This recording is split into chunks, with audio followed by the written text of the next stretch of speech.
All right. Thank you for joining us for He Say, She Say Family Coach Live. Welcome, welcome. If you are able to hear me, please give me a thumbs up or some love in the comments. My other question is because I'm trying to figure out how to present these pre recorded poems. Last week's recording had me looking like a 1980 kung fu movie where your lips didn't match what you were saying. Like, I'm trying to find a way around that. So, thank you for bearing with me through the technical issues. But are you able to hear me? I want to make sure that I can be heard. Are you able to hear me?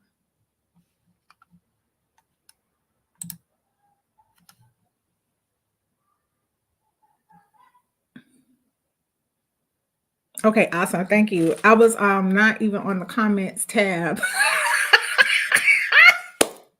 I'm so glad that I'm, like this isn't like an exam. Um, hey, welcome and thank you for joining me this evening. Were you able to see the video? Were you able to see the video that I shared, the spoken word piece?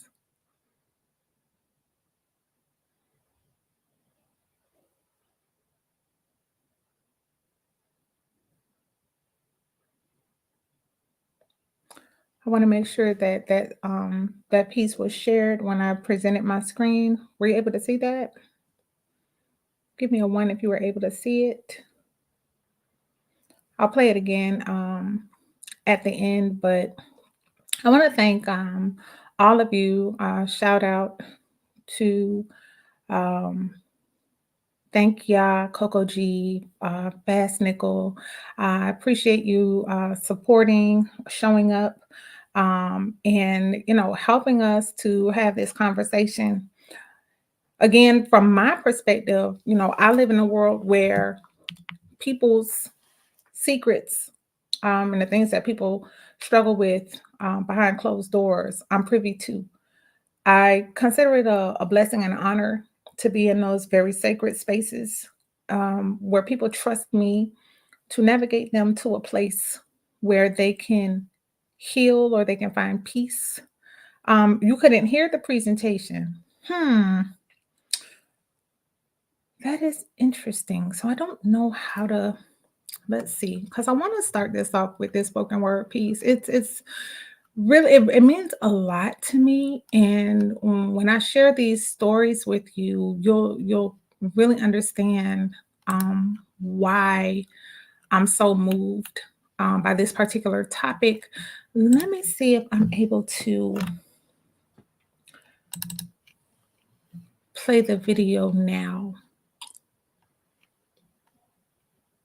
and I'll keep an eye on the comments on the chat just in case you're not able to hear. Let me play it.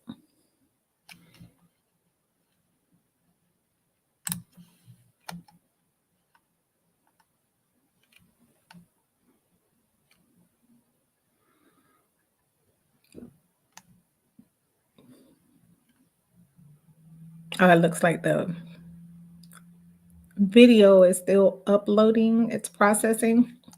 I don't know how else to share my sound and stuff. Thank you for bearing with me as I'm learning how to use StreamYard. All right, here it is. I'm going to play it. Hopefully, you have sound. I'll keep an eye on the comments. After the numbness, a story of sex addiction. While you were up all night and all the years we'd fight, as you retreated into the world you built, we were supposed to be together, but I'm alone still. I lied to myself, trying to make sense of the lies that you told me. You were too afraid to admit weakness to me about the things that made you powerless and how you found this way to take back your power by hiding it all from me. Your brokenness, your helplessness, the part of you that was taken, the reason you continue to take and take from me. This is the last time you lie to yourself again. How can you trust me when your own secrets keep sneaking in? How can I connect with you when I'm only your sedative? Sharing the same room is a source of my worst nightmare because there's no intimacy here, only acting, going through the motions, pretending, and this is absolutely exhausting. You've made yourself an island where there's nobody left to save you.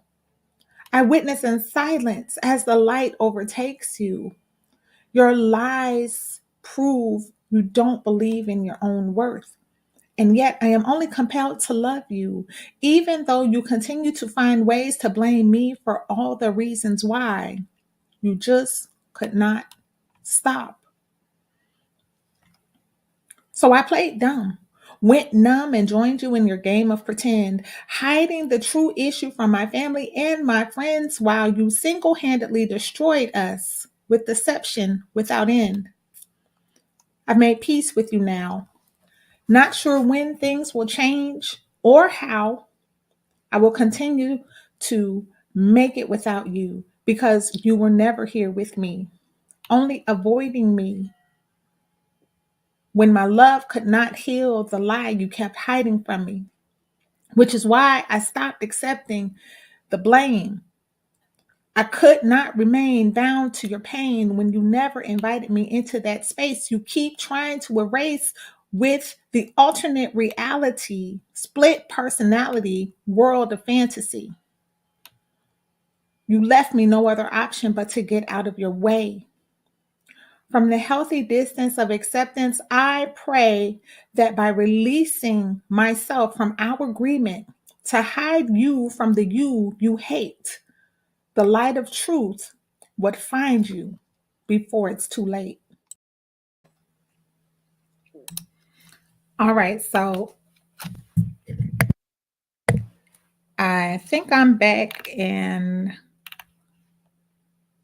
my sounds working? Before I dive in, just a talking. If you could give me a one, please. Make sure that I'm not muted.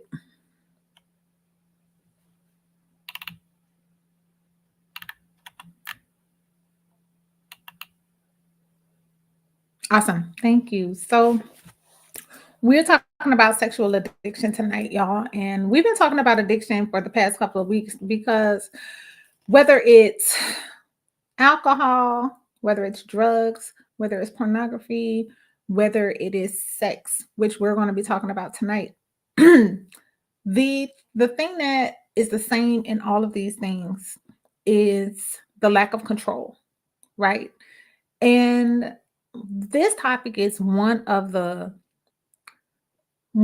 things that people rather keep hidden, and rather, sweep under the rug. And I would say this, especially for the Black community. Um, we inherited a culture, we inherited a history where sex was often forced on us, where people acting out sexually within families was often kind of tucked away into the closet. Nobody really talked about it.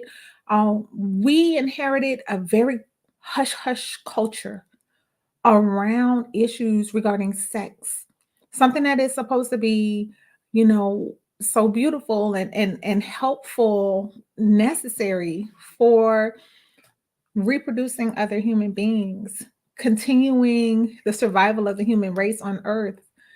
And for so many people, it's painful. And so we're going to talk a little bit tonight about signs and things to be aware of. You may be listening to this video because you already know that your spouse suffers with sexual addiction. Maybe you have some concerns or some questions whether or not your spouse is engaged in sexual addiction. And I want to make this really, really clear. When it comes to sexual addiction and some of the ways that this stuff comes to light in the lives and people's lives, I am not here to demonize the person who is the sexual addict. What I would like to do here tonight, and not make excuses, but really just shed some light on some of the underlying issues that are going on when you see someone acting out sexually. So let's go ahead and just dive right in. So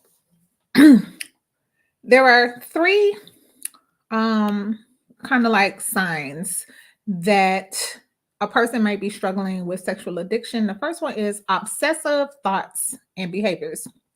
So if your spouse is frequently engaged in sexual activities to like the point of it just interfering with everyday life, like regular life, such as spending excessive time watching pornography, we talked about that last week, engaging in casual sexual encounters, constantly seeking out sexual stimulation online or in the physical person, in person in the physical world, or having obsessive thoughts about sex or constantly talking about sex, then you might be dealing with sexual addiction. Another indication that you may be dealing with sexual addiction is loss of control. Now, again, as with all addictions, there is like this yielding of control over to this thing, and I'm going to talk about it more from the standpoint of contracts. But in addiction, there's this loss of control, this repeated attempt to stop or to cut back on this sexual behavior, but just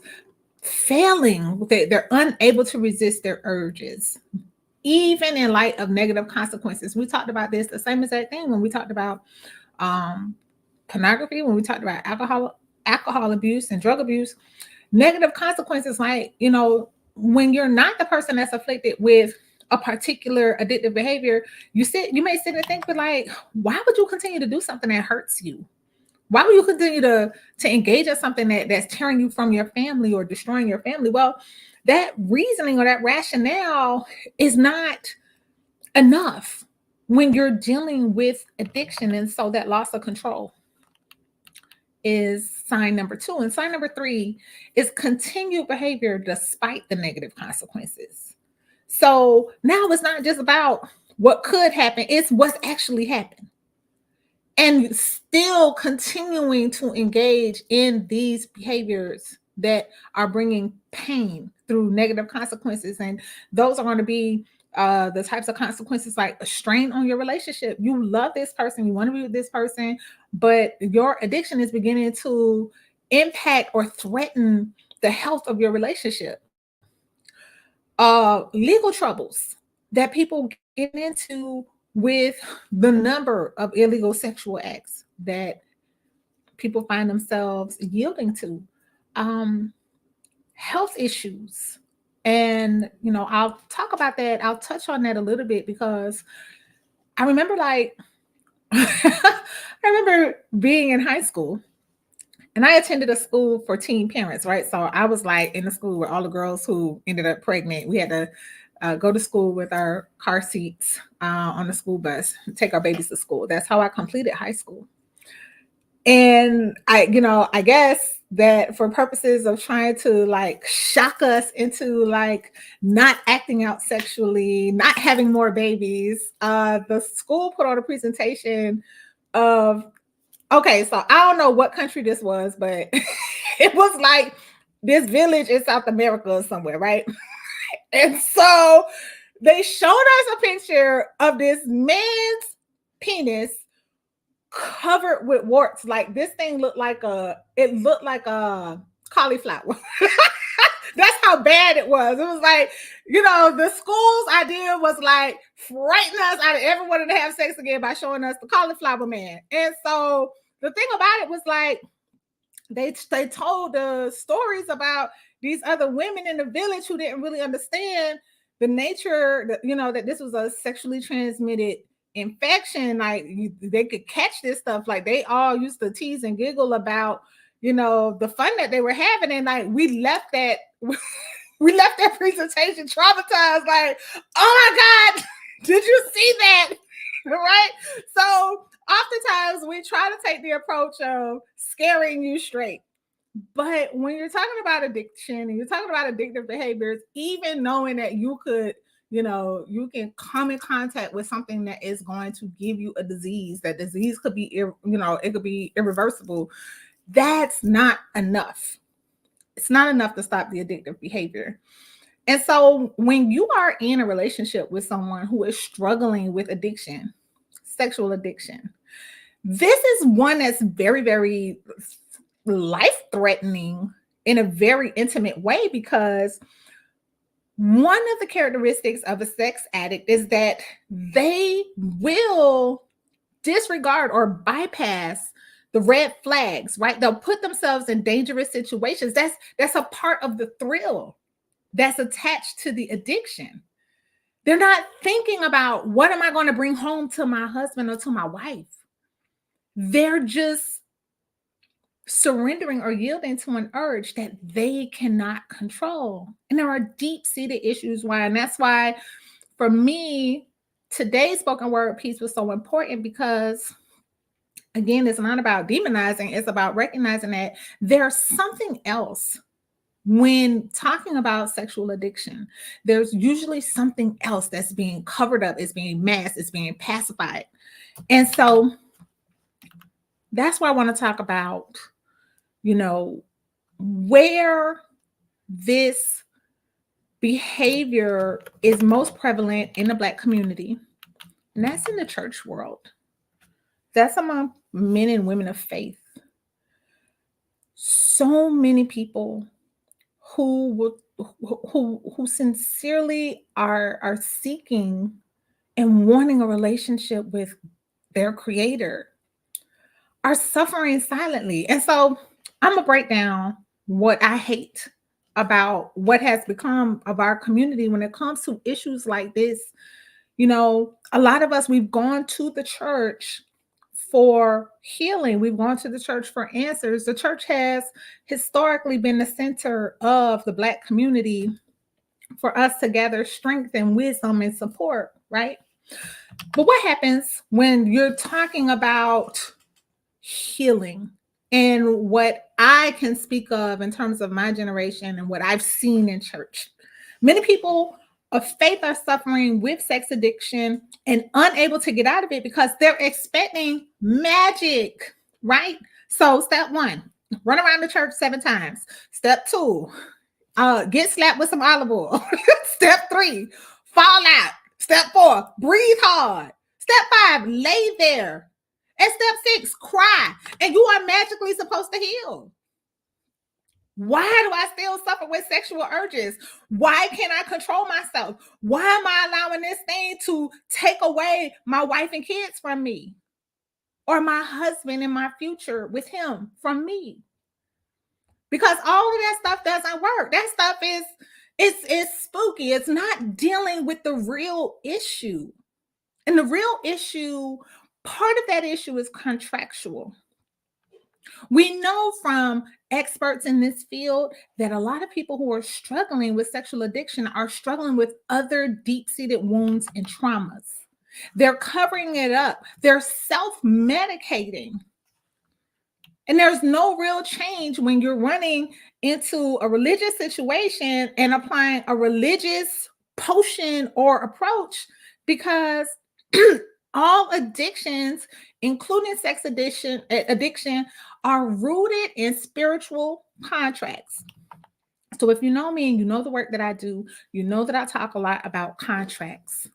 One of my favorite examples of contracts, spiritual contracts, comes from the movie The Little Mermaid. Because what the Disney Corporation was doing, they were teaching young viewers very early through a cartoon how spiritual contracts work. If you keep in mind, Little Mermaid, Ariel, she wanted her some legs because she spotted her a human that she had the hots for. Well, what did she do? She went to the octopus, and the octopus cut her a contract. And that was the spiritual contract that she entered into. She never read all of the fine print. She just signed on the bottom line, not realizing that she was bound. So a lot of times when we're reading the scripture, a lot of times when we're pursuing a life of faith, a lot of times when we're going after the victorious life, we don't understand the contracts that we've signed. And I'm very passionate about this. Those of you who work with me and know this, because when you become aware of your spiritual contract, then you understand that every belief you have is a form of spiritual agreement. What I believe is a contract. In the case of sexual addiction, the addict believes they will feel better from frequent sexual stimulation. So get this, with the sexual addict, it's not about the happy ending. It's about feeling better. It's about the thrill that it distracts you away from the pain. It's not just sex. And so, the spouse of a sex addict may say, you know, he's running around here with all of these different people and he doesn't love me. He loves being with all these other people.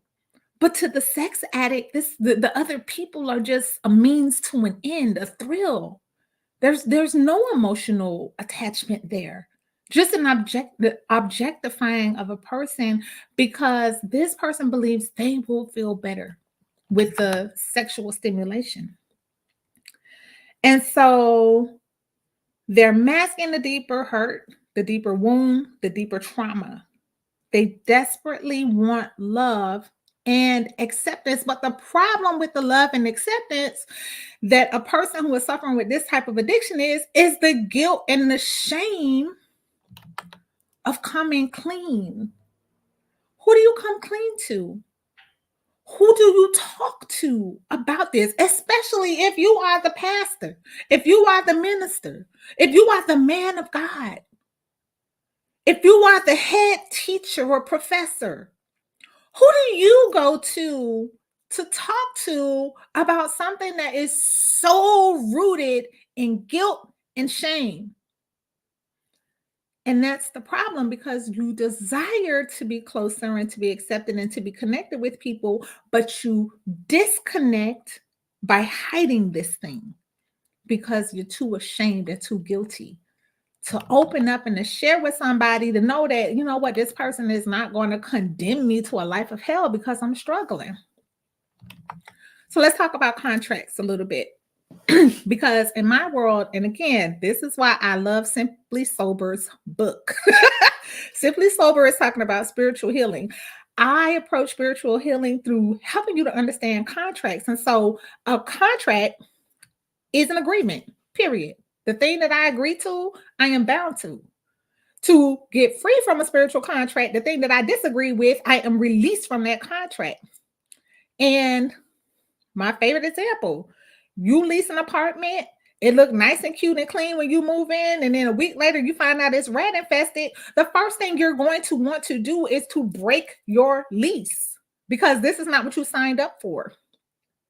The same thing is true when it comes to our belief systems. We have to examine our beliefs and we have to test our beliefs because wherever there is guilt, wherever there is shame, wherever there are secrets and lies, there is an agreement that you have made with something that is not true. Why do I say that? Because anytime we agree with truth, truth brings peace.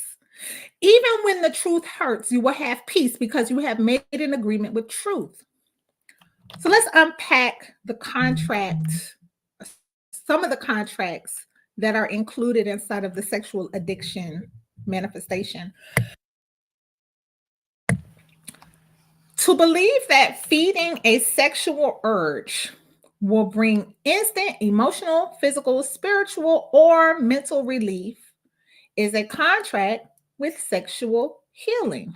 Now, I'm sorry, y'all. As soon as I was like thinking of, like, what do I want to call this contract? Sexual healing. The first thing came up, I don't know what buddy name was. That song from back in the 80s, 90s. That is an agreement with sexual healing. That, you know what? This is something I can reach for to feel better, like an over-the-counter medicine. Sexual healing. So you have a contract with sexual healing when you agree or believe that this urge is going to make things better. To believe that sexual healing is preferred or a more effective method for management of spiritual, emotional, mental, or physical pain is a contract with sexual self-medication. And so a lot of times when you are reading books and getting an understanding about sexual addiction, you'll see pornography addiction and masturbation all kind of like packed in the same package. But just like with all drugs, You got to take a little bit more than you took the last time to get the same kind of high, because your dopamine receptors begin to make adjustments for the amount of stimulus that's creating the same dopamine. So you gotta raise the level of excitement. See, and that's why they call things gateways, because it starts with a little thing, but it continues to grow because the appetite, lust is never satisfied. This is the law of nature. Lust. When I am controlled by lust, lust will continue to want and want and want and demand and demand and demand, and there's never any end. It's never content. And that's what we're talking about here with self-medicating. I'm preferring to self-medicate. I like this. The belief that dependence on sexual self-medication is stronger than your own will or your own power to choose and your personal authority creates a contract with sexual addiction. So, part of how I'm able to analyze things, in the world of contracts and spiritual contracts is, you trace the evidence back, right? So let's reverse engineer this. How do we see the contracts? Well, I'll tell you this.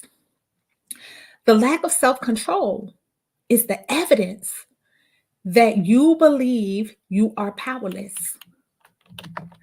Not having self-control is rooted in a belief that you don't have power over the thing that controls you.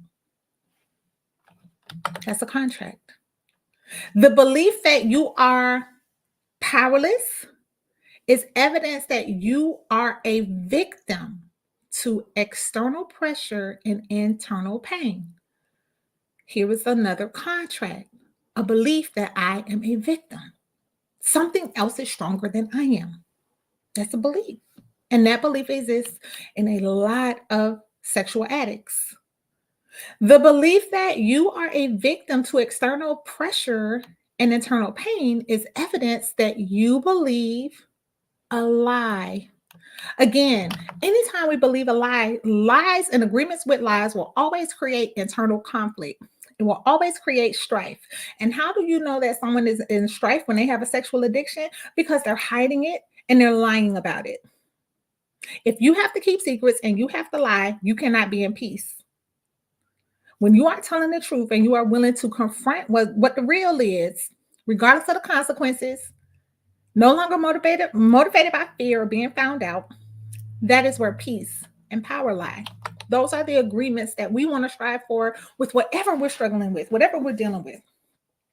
So finding the main root that is underlying all of the behavior, all of the victimness, victim mentality, all of the powerlessness. This is where you begin to recover, heal, and overcome addictive behavior. So I'm going to share with you a couple of true stories. And again, always here on He Say, She Say, we change the names, switch up the facts, because at the end of the day, this conversation is not about exposing anyone. It's not about embarrassing anyone. It's not about putting someone's business in the streets.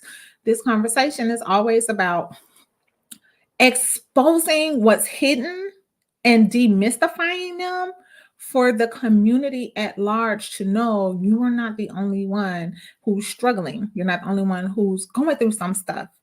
And so that is the only purpose. And for that reason, I'm going to tell you about Juanita. So Juanita was 25 years old when she decided to confront issues that she had with sexual addiction.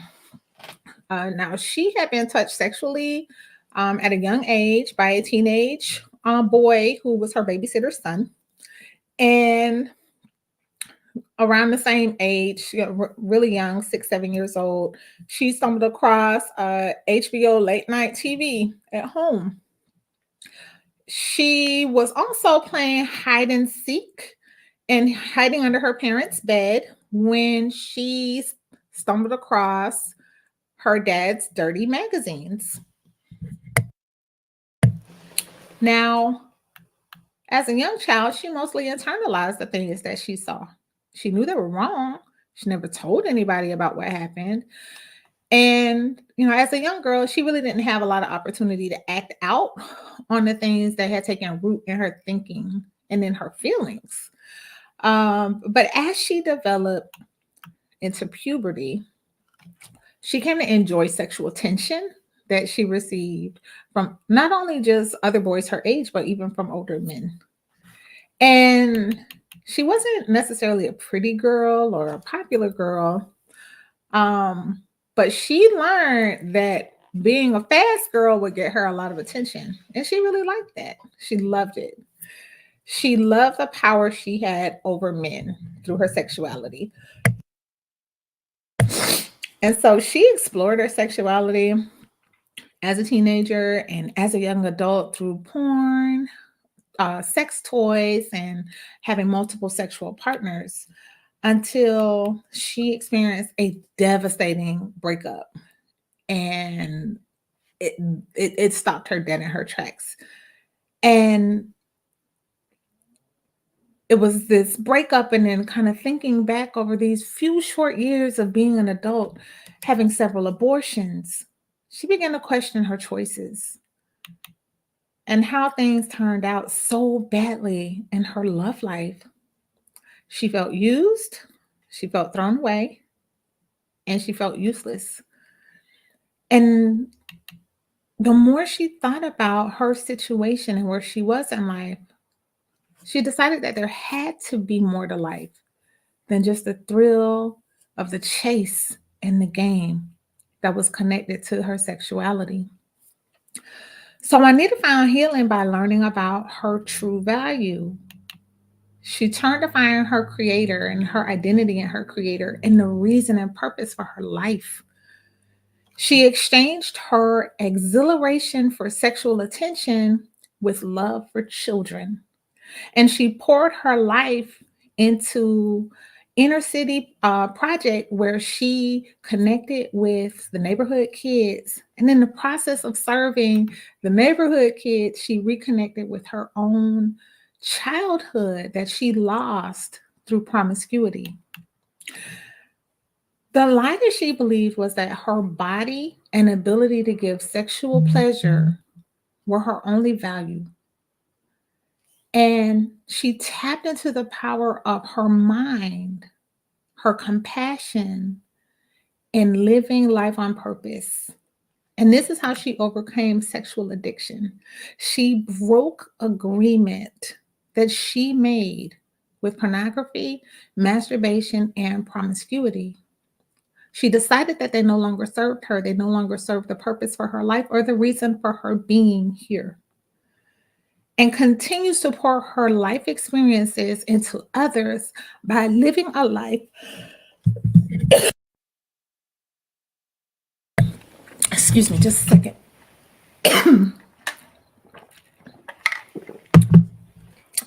living a life of authenticity, connecting with other people, young people who are looking for love in all the wrong places. Just give me a real quick second. I need to take a water break because I'm gagging. Hold on.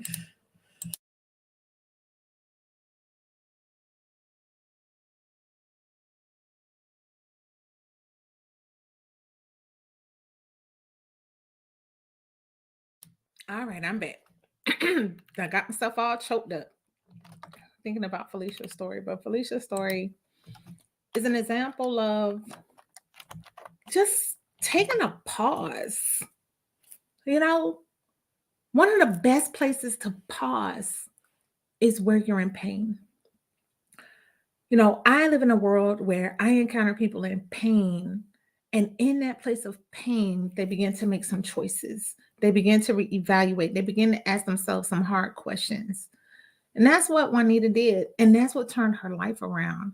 And that's what she used to help young people not have to experience what she experienced because of the lies she believed, exposing the lie so that the next generation can do a little better than what she was able to accomplish. And then finally, I want to share you the story of Darian. um, Darian grew up in a loving home with both of his parents. But during his regular weekend visits, frequent sleepovers with another family member, he was sexually molested by a male relative. He really loved this relative very deeply. He did not want to cause trouble by telling on his relatives. So he just lived with the guilt and the shame of what happened to him during the spending nights. So he never told anybody about what he had experienced. And as a teenager, Darian began to be, that older person who was sexually molesting a younger child, this time at his house. And this was a friend of the family, a close friend of the family. And his behavior with this young girl, it went on for several months before his mother found out what was going on. And he denied any wrongdoing. He even actually blamed the little girl for starting these little sex games with him. Um, so because of the closeness of the families, it was like the parents meeting of the mind, the shaming, shaming Darian for what he did. What were you thinking? What are you doing? That kind of thing. And they swept everything under the rug. And that was it. Nobody talked about it anymore. Life just went on. Well, Darian began experimenting sexually with girls. Yeah, he's teenage, 14, 15 years old, and he is off the chain. One girl after the other. He is acting out sexually, never really sticking with one girl for more than a month. I mean, girls, girls, girls. His mom is like tired of all the girls. You can't keep up with them. There are so many. But there was one girl who he got pregnant, and because of his really deep convictions, he grew up in a Christian home, a very strong faith, very strong desire to please his parents. He married the girl who got pregnant, but he never stopped sleeping around and ended up having a tumultuous marriage because of his multiple endless affairs, always getting caught, always saying, I'm sorry. He even lost a job because of sexual misconduct at work.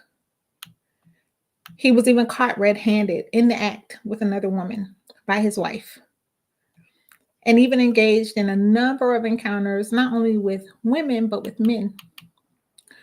Well, again, he did have a strong faith. He was very loyal to his church.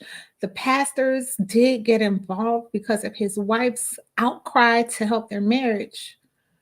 But it was ultimately the sexually transmitted infection that he transmitted from wherever, whoever, no one could ever trace, that ultimately was what ended the behavior. He never was able to get a hold on it. He was never able to control it. So it's these two stories why this is such an important topic. You have some who find a way to beat the odds, who find a way to tell the truth, who find a way to come out of hiding, come out of shame, come out of guilt, and say, you know what? My life depends on it. Because you know what? If you don't, if you don't have that moment of truth and of clarity and just coming clean, that's the story of the gospel, right? We're all filthy.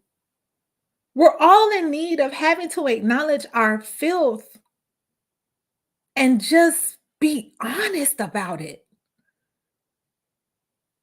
Once we begin to tell the truth about the thing that we're suffering with silently in the secret, in the dark, in the nasty, that's where healing takes place. That's where true repentance transforms. not running around the church, not getting slapped with the olive oil, definitely not falling out with the purple blanket thrown on you. That ain't it.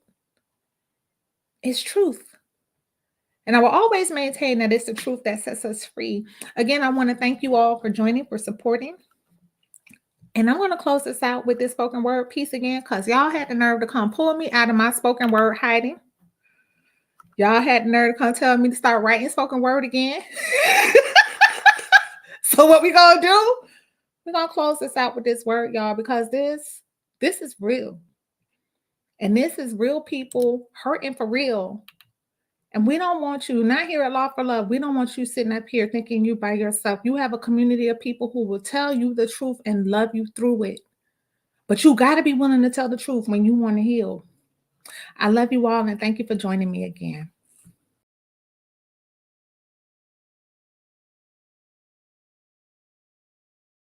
After the Numbness, a story of sex addiction. While you were up all night and all the years we'd fight, as you retreated into the world you built, we were supposed to be together, but I'm alone still. I lied to myself, trying to make sense of the lies that you told me.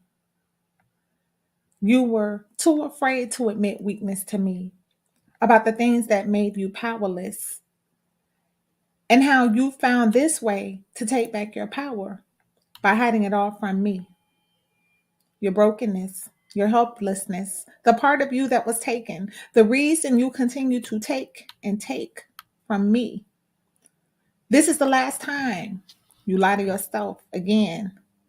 How can you trust me when your own secrets keep sneaking in? How can I connect with you when I'm only your sedative? Sharing the same room is a source of my worst nightmare because there's no intimacy here. Only acting, going through the motions, pretending, and this is absolutely exhausting. You've made yourself an island where there's nobody left to save you. I witness in silence as the light overtakes you. Your lies prove you don't believe in your own worth. And yet I am only compelled to love you, even though you continue to find ways to blame me for all the reasons why. You just could not stop. So I played dumb, went numb, and joined you in your game of pretend, hiding the true issue from my family and my friends while you single-handedly destroyed us with deception without end. I've made peace with you now. Not sure when things will change or how. I will continue to make it without you because you were never here with me, only avoiding me when my love could not heal the lie you kept hiding from me, which is why I stopped accepting the blame.